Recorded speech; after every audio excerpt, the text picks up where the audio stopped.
Une année après le déclenchement de la crise liée à la pandémie du coronavirus, c'est l'heure d'établir le bilan, mais aussi d'aborder les perspectives d'une sortie de crise. On revient ce soir sur l'impact économique et social d'une année particulière, on le sait, et sur les solutions possibles également avec Abdeltef Komat, doyen de la faculté des sciences juridiques, économiques et sociales de l'université Hassan II de Casablanca. Bonsoir professeur et merci d'être avec nous. Bonsoir. Alors, coronavirus, un an après le début d'une crise exceptionnelle, d'abord, quel bilan peut-on faire au Maroc? Effectivement, après une année, le bilan sur le plan économique et sur le plan social, il est relativement connu, mais avec un recul, on pourrait l'analyser davantage. Bien évidemment, au niveau des indicateurs économiques, nous avons relevé bien sûr une récession qui se situe aux alentours de 7%, et puis également un déficit du budget de la balance des paiements qui est aussi entre 6 et 8%. Mais ce qu'il faudrait dire, c'est que ce déséquilibre aurait pu être plus grand si en fait il ne s'agit d'initiatives, notamment d'initiatives royales, on va y revenir, mais également en fait, d'un certain nombre de contextes qui a fait que l'impact a été relativement maîtrisé. S'il s'agit par exemple effectivement du budget, ce qu'on relève, c'est qu'effectivement il y a eu une baisse essentiellement, je dirais, des recettes.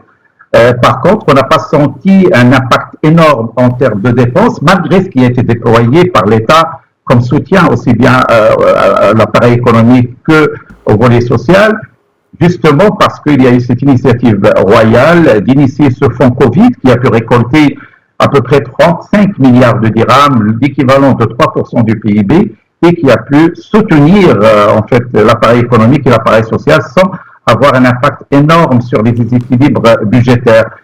En ce qui concerne la balance des paiements, là également, c'est vrai que d'habitude, c'est aux alentours de 3-4%. Cette année, c'est entre 6 et 7%. Mais là également, on relève que malgré la baisse vertigineuse des recettes touristiques, également, en fait, la baisse relative des exportations, ce qu'on a relevé, c'est qu'il y a eu quand même une stabilité, même sinon une augmentation des transferts des Marocains résidant à l'étranger, à peu près 70 milliards de dirhams, et ce qui dénote bien sûr de leur engagement par rapport aux défis qu'encontre leur pays d'origine, le Maroc. Et tout cela a permis d'atténuer l'impact de cette crise sur le plan économique. Alors sur le plan social, bien évidemment, ce qui a été relevé, c'est un taux de chômage qui a augmenté. On était aux alentours de 9-9,5%, on est à 12-12,5%. Et puis également le secteur informel qui a été touché. On a recensé à peu près 4,3 millions de personnes qui sont en fait concernés par ce secteur et heureusement ils ont été soutenus dans le cadre de ce fonds Covid et ce qui a permis de limiter un peu l'impact de cette crise sur cette frange de la population. Il va falloir par ailleurs structurer, intégrer dans le secteur formel et ça également c'est un enjeu qui a été appelé par Sa Majesté dans le cadre de la politique de la couverture sociale parce que ce sont des défis qui ont été relevés par cette crise. Et justement, c'est l'occasion de faire face à un certain nombre de contraintes et de difficultés.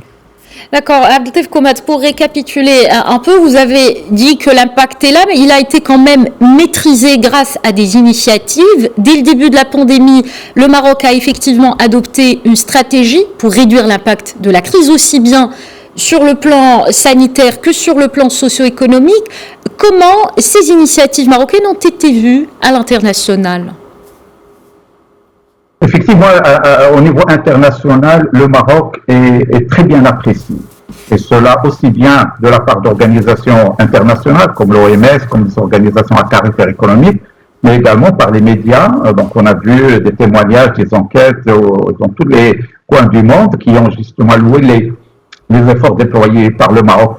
Et cela s'explique par plusieurs facteurs. Tout d'abord, l'efficacité et la rapidité avec laquelle le Maroc a géré cette crise au départ. On se rappelle qu'entre en fait la première contamination, le premier malade détecté le 2 mars, 10 jours après, le Maroc a pris toutes les initiatives pour se confiner et pour préserver la santé de la population.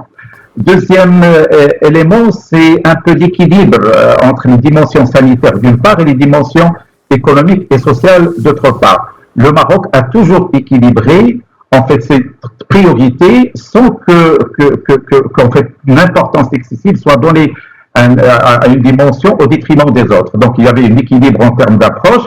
Bien évidemment, un caractère particulier à la question sanitaire, à la préservation des vies.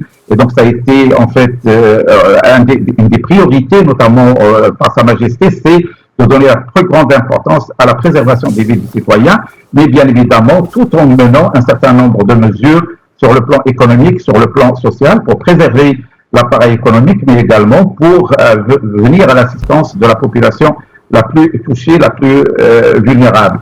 Et puis, bien évidemment, ce qui a été également relevé, c'est la solidarité. Vous savez qu'en pleine crise, le Maroc a eu l'initiative de soutenir une quinzaine de pays, frères et amis de l'Afrique, notamment avec du matériel médical.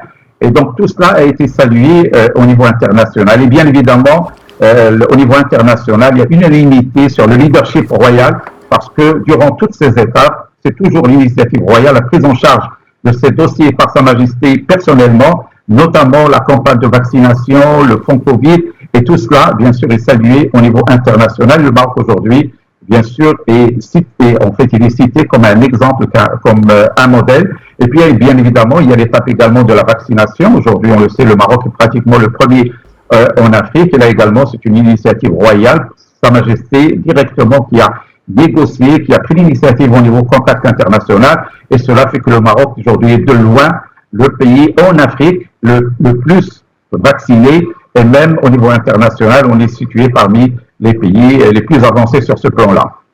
D'accord. Alors, le Maroc, un exemple dans la région, mais aussi à l'échelle mondiale, puisqu'on est très bien classé justement concernant la vaccination. Mais à ce stade, est-ce qu'on peut parler, professeur, d'un début de relance économique? Et si c'est le cas, quels en sont justement les indicateurs aujourd'hui? Alors, au niveau de la relance, on peut la situer à deux niveaux. Au niveau interne, il y a une dynamique interne, une dynamique nationale. Aujourd'hui, à peu près l'essentiel des activités qui dépendent d'un marché local, qui dépendent d'une dynamique nationale, ils sont relancés.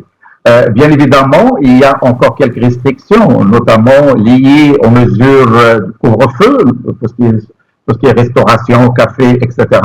Mais à part ça, l'appareil économique tourne.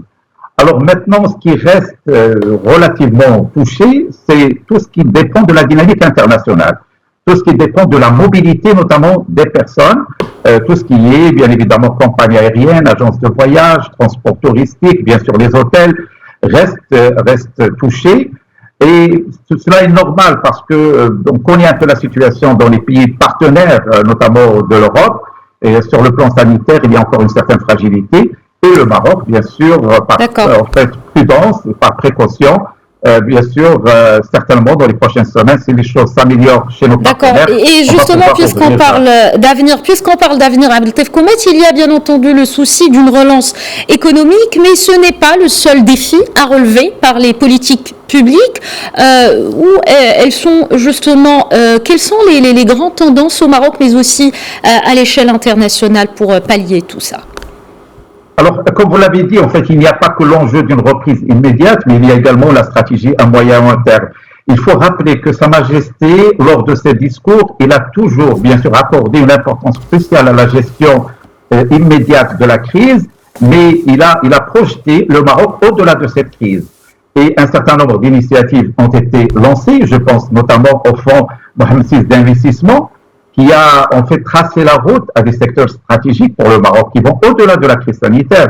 Donc lorsqu'on parle de la restructuration de l'industrie, de l'agriculture, la nouvelle génération, green génération, on parle de la poursuite des efforts en termes d'infrastructure, on parle de l'innovation, du soutien de la PME.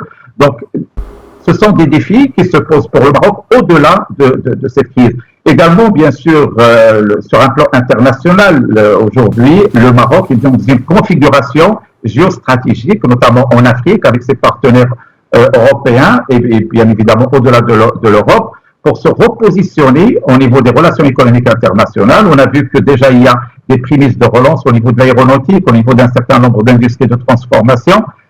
Et puis, il y a également le plan qui a été initié par Sa Majesté pour le développement des régions du sud du Maroc, et qui commence à attirer des investissements avec le port de Dakhla. Donc, les prémices d'une reprise, aussi bien dans le cadre d'une dynamique local, national, notamment dans le cadre de la régionalisation avancée et de nouveaux modèles de développement, mais également au niveau international avec nos partenaires classiques, avec l'Afrique, avec l'Europe, avec la Chine, avec les États-Unis également. On a vu la dynamique que connaissent actuellement les relations, notamment économiques et politiques avec les États-Unis. Tout cela nous prédispose pour une relance imminente dès que, bien sûr, l'environnement le permettrait. Merci beaucoup, Abdeltef Komat, doyen de la Faculté des sciences juridiques, économiques et sociales. Merci encore une fois d'avoir répondu à nos questions. Merci à vous.